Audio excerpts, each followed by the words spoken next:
आज हम पढ़ेंगे पाठ 5 तराजू चूहे खा गए। ये बहुत ही मज़ेदार पाठ है। आपको निश्चित रूप से ये कहानी पढ़कर मज़ा आएगा। ये दो मित्रों की कहानी है। दोनों ही मित्र का नाम है धनीराम और सोहनलाल। जैसे कि आपने पिछली कक्षा में चाणक्य की चतुराई में भी एक कहानी में दो मित्रों का वार्तालाप था। उस कहानी में मित्र ने उसकी जो जमा पूंजी है, उसका जो धन है, वो हड़पने की कोशिश की थी। और इस कहानी में उसके मित्र सोहनलाल ने धनीराम का तराजू हड़पने की कोशिश की है। तो आइए पढ़ते हैं ये कहानी। किसी नगर में धनीराम नाम का एक व्यापारी रहता था। उसके पास काफ़ी धन था। काफ़ी मतलब बहुत सारा, परंतु कर्ज भी बहुत हो गया था। कर्ज मतलब उधारी। धनीराम ने सोचा, मैं कहीं और जाकर अपना भाग आजमाऊं, शायद कुछ लाभ हो। धनीराम ने अपनी सारी संपत्ति बेचकर, संपत्ति मतलब धन दौलत, अपने सभी कर्ज चुका दिए। केवल लोहे का एक तराजू रह गया। उसने सोचा, तराजू को बेचना ठीक नहीं, इसे अपने मित्र सोहनलाल के पास रख देता हूँ। जब लौटूंगा तो ले लूँगा। तराजू लेकर धनीराम अपने मित्र सोहनलाल के पास पहुँचा। उसे देखते ही सोहनलाल ने आगे बढ़कर उसका स्वागत किया और बोला, तो मित्र, तुमने यहाँ से जाने का मन बना ही लिया। भगवान करे तुम अपने व्यापार में खूब सफलता प्राप्त करो। धनीराम ने कहा, मित्र, तुम लोगों की बहुत याद आएगी। अगर प्रभु की कृपा हुई तो कमाई करके एक बार फिर लौटूंगा। यह एक तराजू है, अपने पास रख लो, लौटकर आते ही ले लूंगा। सोहनलाल बोला, क्यों नहीं, तुम्हारी चीज सुरक्षित रहेगी।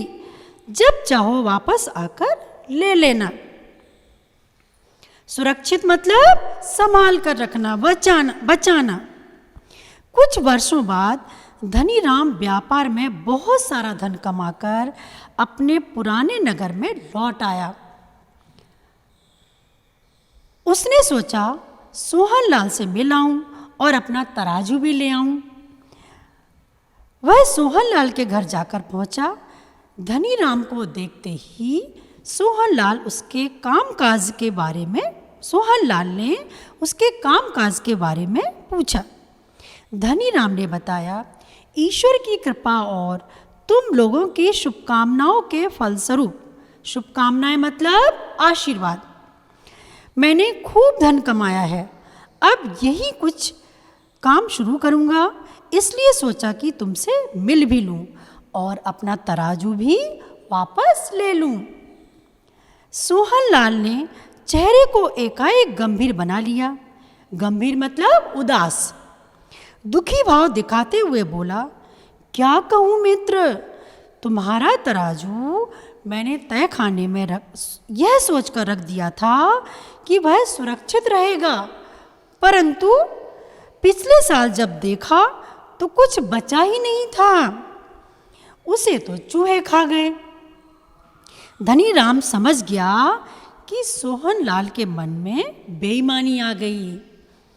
बेईमानी मतलब उसकी नीयत खराब हो गई। उसने कहा, दुखी मत हो मित्र, इसमें तुम्हारा क्या दोष। चलता हूँ, नदी में स्नान करूँगा, फिर घर जाऊँगा। अकेला हूँ, अगर तुम अपने बेटे को साथ भेज देते तो वह किनारे पर बैठकर मेरे कपड़ों की रखवाली कर लेता। हाँ, स्नान के बाद वापस जाते समय उसे यहाँ छोड़ दूंगा। सोहनलाल ने सोचा, चलो, यह मामला आसानी से टल गया। उसने अपने बेटे रामू को धनीराम के साथ भेज दिया। कुछ कुछ देर बाद धनीराम सोहनलाल के घर पहुंचा।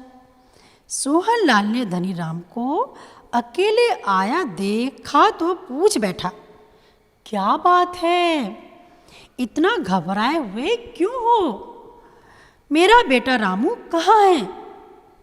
धनीराम ने उदास होकर कहा, क्या कहूँ, कैसे कहूँ, मैं नदी की ओर जा रहा था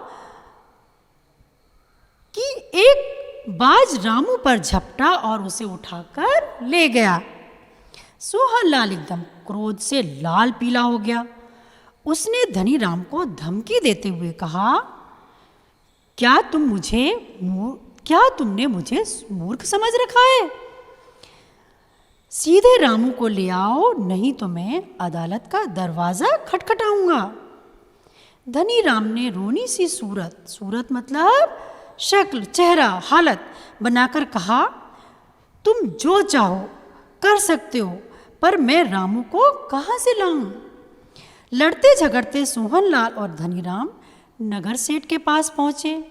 सोहनलाल ने अपनी बात कही तो नगर सेठ भी हंसने लगा और बोला, यह तो सरासर सफ़ेद झूठ है। भला एक पक्षी एक लड़के को कैसे उठाकर ले जा सकता है? धनीराम तुरंत बोल पड़ा, श्रीमान, जब लोहे के तराजू को चूहे खा सकते हैं तो बालक को बाज भी उठाकर ले जा सकता है कि नहीं? नगर सेठ का माथा ठनका। माथा ठनकना मतलब कुछ गड़बड़ होना या कुछ गड़बड़ लगना। उसने धनीराम से पूरी बात बताने को कहा। पूरी बात सुनकर नगर सेठ ने सोहनलाल से तराजू लाने को कहा। उसने धनीराम को आदेश दिया, आदेश मीन्स आज्ञा, कि वह रामू को ले आए। कुछ देर बाद सोहनलाल तराजू ले आया। धनीराम भी रामू को लेकर आ गया। नगर सेठ के आदेश पर सोहनलाल ने धनीराम को तराजू दे दिया। धनीराम ने भी सोहनलाल को उसका बेटा लौटा दिया। इसी को कहते हैं जैसे को तैसा, अर्थात जो जैसा हो उसके लिए वैसा ही बनना चाहिए। तो बच्चों, इस कहानी को पढ़कर आपको क्या समझ आया है कि यदि हमारे साथ जो जैसा व्यवहार करता है हमें उसके साथ वैसा ही व्यवहार करना चाहिए। जैसे कि धनीराम ने किया। जब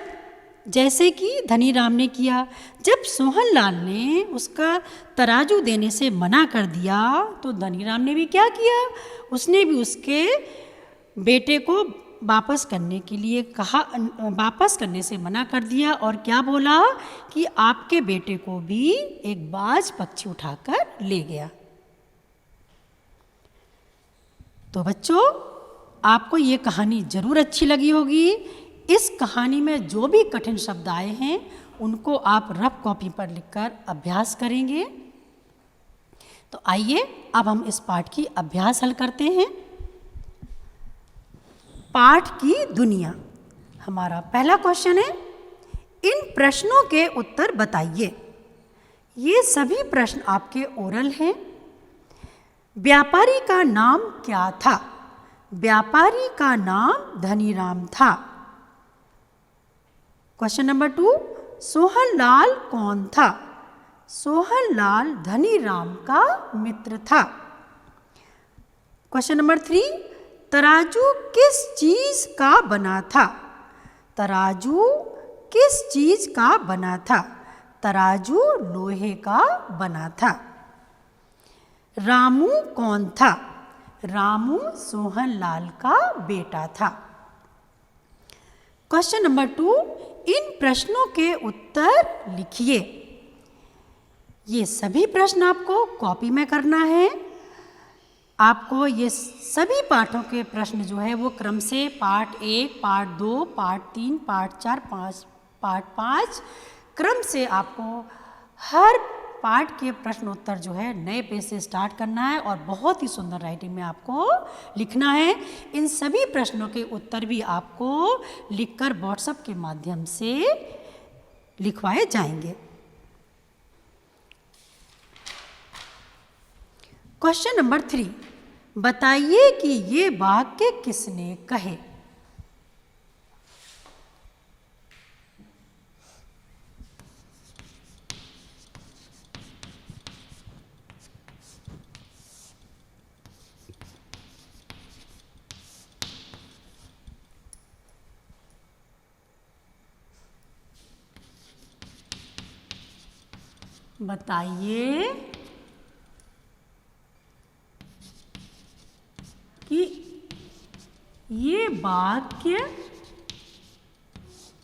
बताइए कि ये वाक्य किसने कहे।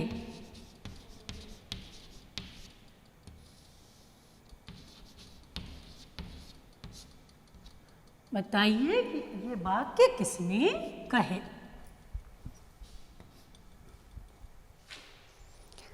हमारा पहला वाक्य है, तुम जो चाहो कर सकते हो, पर मैं रामू को कहाँ से लाऊं। बच्चों, मैं इनके आपको सिर्फ उत्तर लिखवाऊंगी, ये उत्तर भी आपको बुक में ही लिखना है।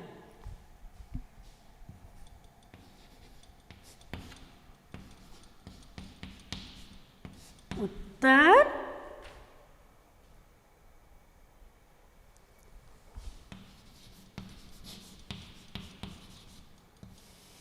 धनीराम ने कहा। किसने कहा? धनीराम ने कहा। खा, भला एक पक्षी एक लड़के को कैसे उठा सकता है।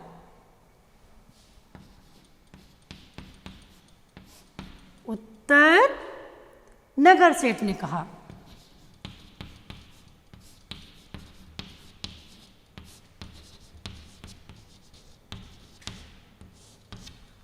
किसने कहा? नगर सेठ ने कहा। हमारा तीसरा वाक्य है, सीधे रामू को ले जाओ, नहीं तो मैं अदालत का दरवाजा खटखटाऊंगा। सीधे रामू को ले जाओ, नहीं तो मैं अदालत का दरवाजा खटखटाऊंगा। किसने कहा? सोहनलाल ने कहा।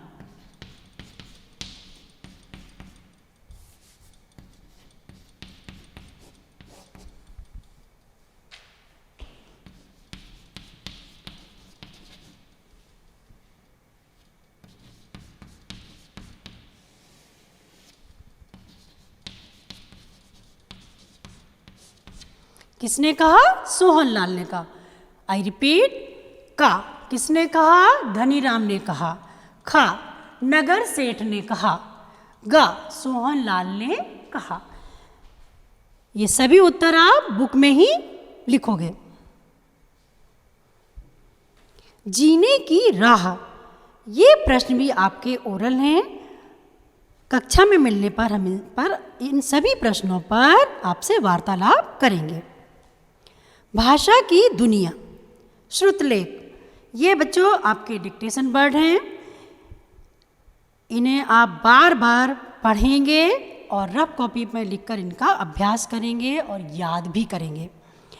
व्यापारी, भाग्य, कृपा, खटखटाना, फलस्वरूप, शुभकामना, अदालत, सफ़ेद। आई रिपीट, व्यापारी, भाग्य, कृपा, खटखटाना, फलस्वरूप, शुभकामनाएं, अदालत, सफ़ेद। क्वेश्चन नंबर 2, पाठ में से ज वाले 4 शब्द चुनकर लिखिए।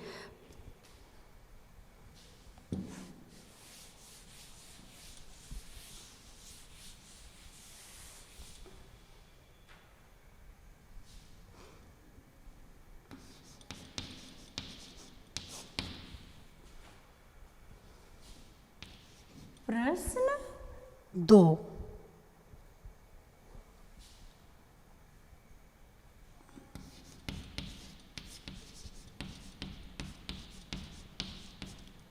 पाठ में से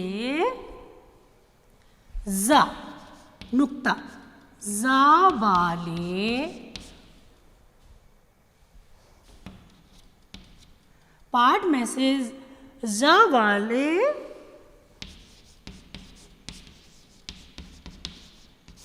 4 शब्द चुनकर लिखिए।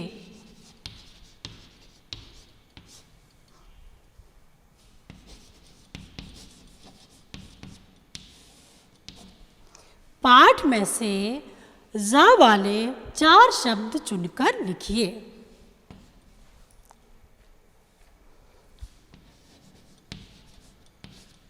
कर्ज, कर्ज, चीज,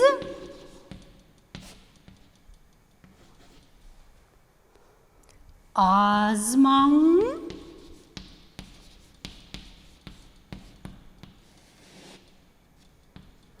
आजमाऊं। नंबर 4, दरवाजा, दरवाजा। कर्ज, चीज, आजमाऊं, दरवाजा।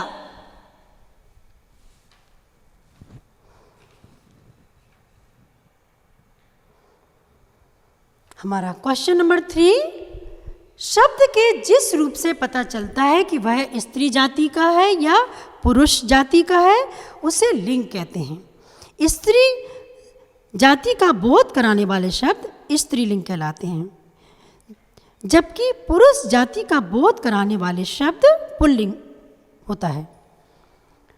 इन शब्दों के स्त्रीलिंग रूप पर गोला लगाइए। आपको जो भी इन शब्दों में स्त्रीलिंग शब्द है उस पर गोला लगाना है।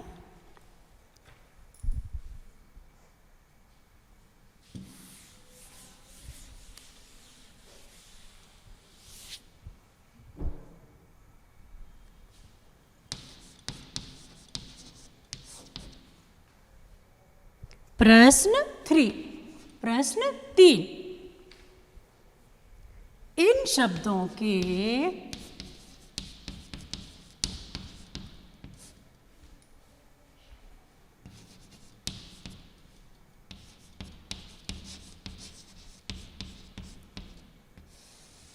शब्दों के स्त्रीलिंग रूप पर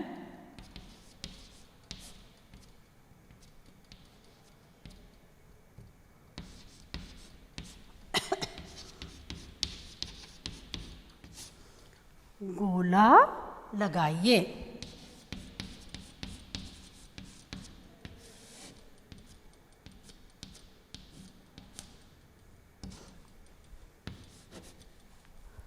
नंबर 1,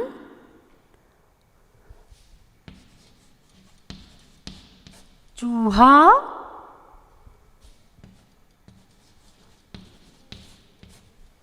चूही, चूहिया।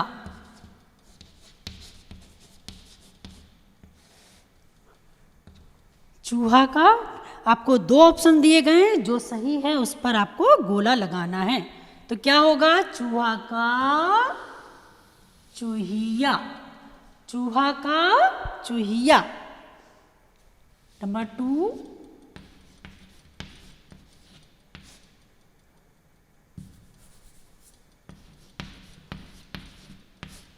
सेठ,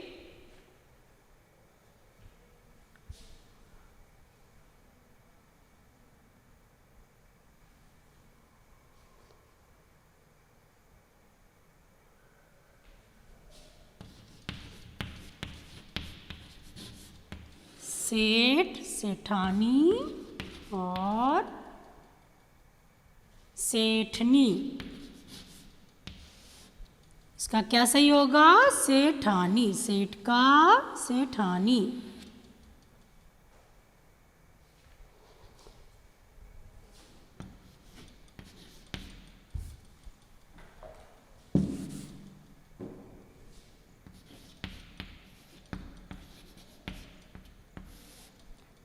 लड़का,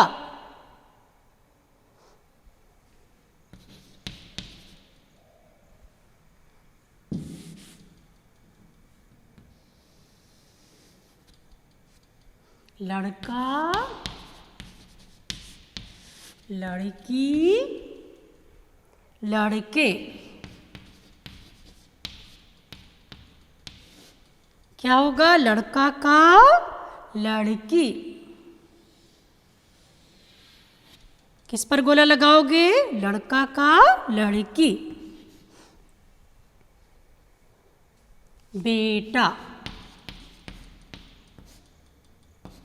बेटा का बेटे, बेटी।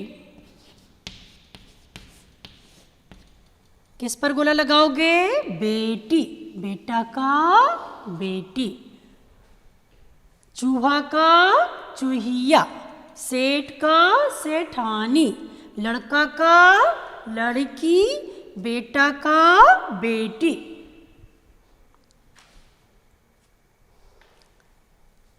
क्वेश्चन नंबर 4, इन शब्दों के विलोम शब्द लिखिए।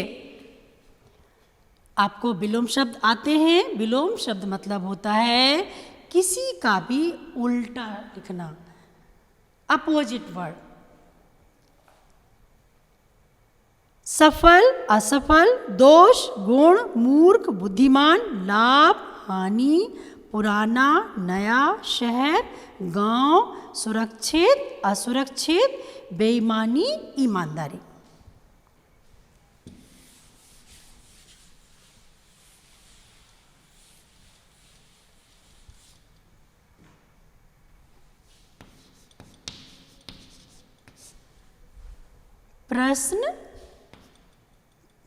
प्रश्न 4,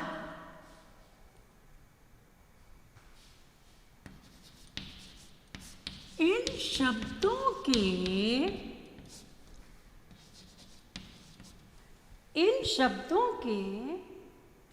विलोम शब्द लिखिए। इन शब्दों के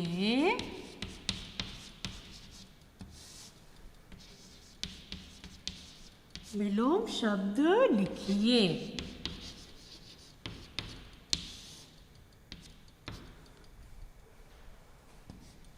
नंबर 1,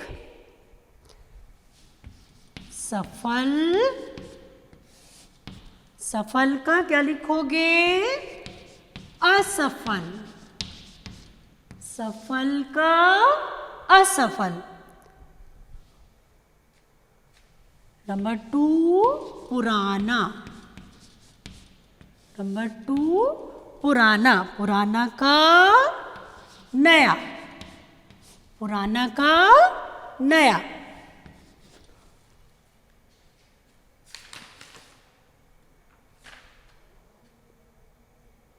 दोष, दोष, दोष का गुण। नंबर 4, शहर, शहर, शहर का गांव। नंबर 5, मूर्ख, मूर्ख का बुद्धिमान।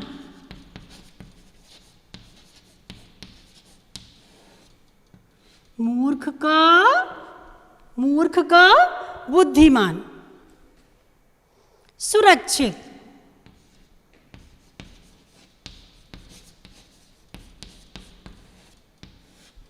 सुरक्षित का असुरक्षित।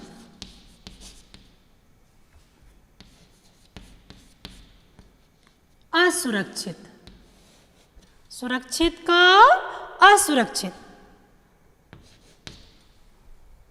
7, लाभ, लाभ का हानि, लाभ का हानि। लाभ का हानि। नंबर 8,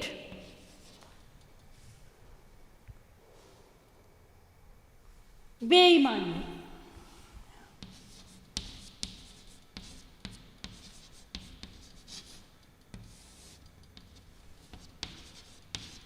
ईमानदार, बेईमानी का ईमानदारी, बेईमानी का ईमानदारी। आई रिपीट, सफलता, असफलता, पुराना, नया, दोष, गुण, शहर, गांव, मूर्ख, बुद्धिमान, सुरक्षित, असुरक्षित, लाभ, हानि, बेईमानी, ईमानदारी।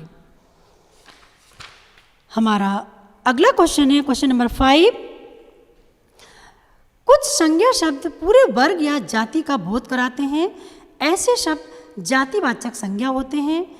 कुछ संज्ञा शब्द किसी विशेष व्यक्ति, प्राणी, वस्तु या स्थान का बोध कराते हैं।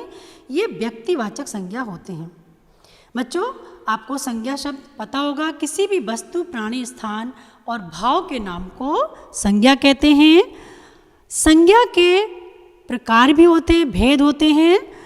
उन भेदों में आपका जातिवाचक और व्यक्तिवाचक है, और तीसरा आपका भेद है भाववाचक।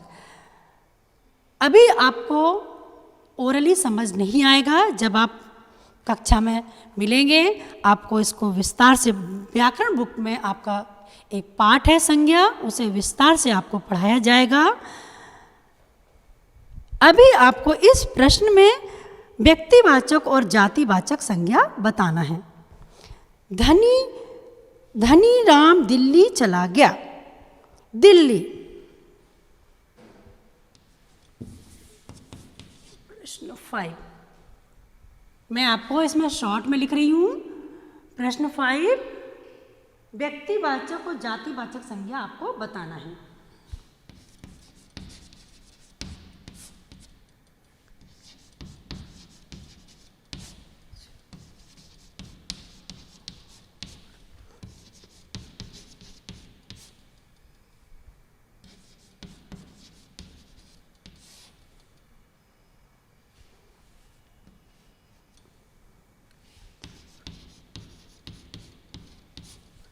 व्यक्तिवाचक और जातिवाचक संज्ञा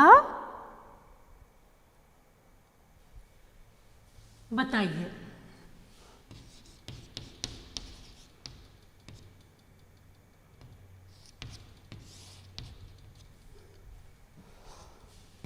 नंबर 1, धनी राम दिल्ली चला गया।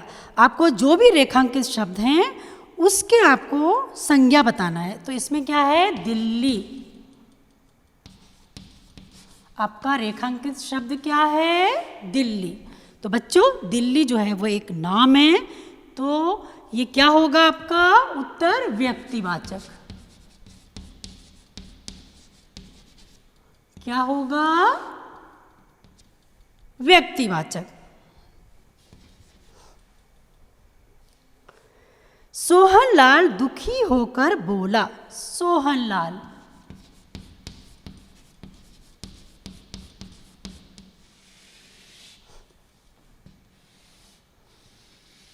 ये भी बच्चों नाम है, तो ये भी क्या होगा आपका व्यक्तिवाचक।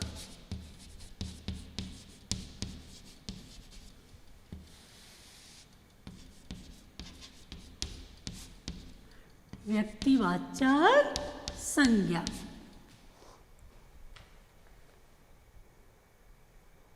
यह तराजू कुछ दिनों के लिए रख लो। तराजू,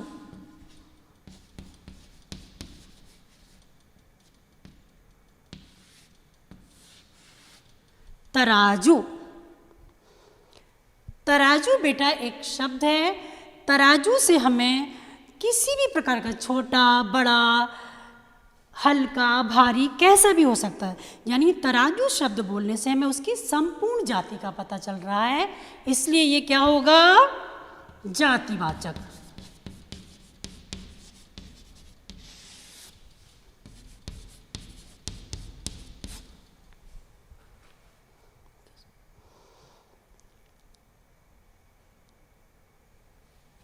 नंबर 4, ईश्वर की कृपा से उसने काफी धन कमाया। ईश्वर,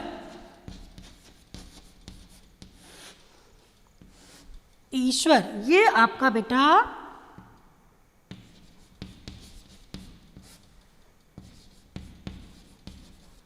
जातिवाचक संज्ञा। 5, धनीराम को क्रोध आ गया। धनीराम,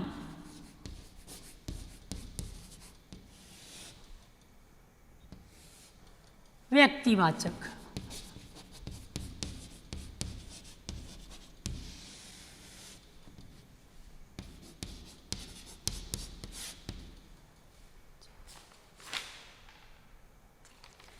वह रामू को अपने साथ ले गया। Ramu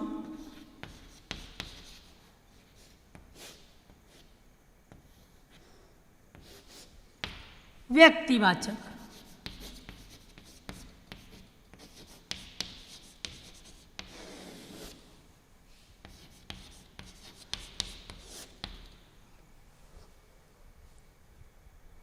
One, two, three, four, five, six.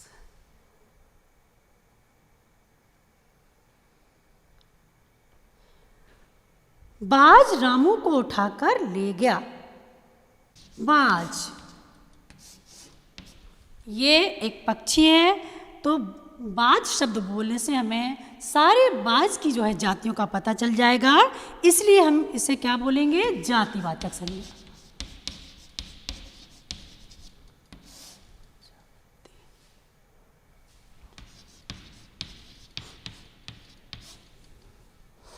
Question number 6, जो उत्तर सही हो उस पर सही का निशान लगाइए। ये प्रश्न मैं बच्चों ओरली बता रही हूँ, आप अपनी पुस्तक में सुनकर सही का निशान लगाएंगे। नदी का समानार्थी शब्द है जलाशय, सरोवर, सरिता। उत्तर होगा आपका सरिता। खा, व्यापार करने वाला, इस वाक्यांश के लिए एक शब्द आएगा। व्यापारी, दुकानदार, नगर सेठ। उत्तर व्यापारी। गा, इस वाक्य में रेखांकित शब्द सर्वनाम है।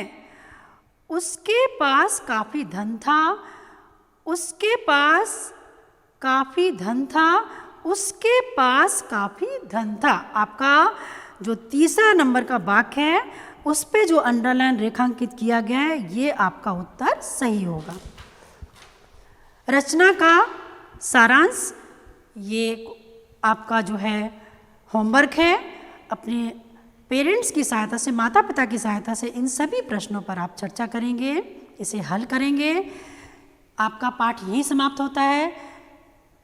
निश्चित ही आपको ये कहानी समझ आ गई होगी, पढ़ने में आपको बहुत मज़ा आया होगा।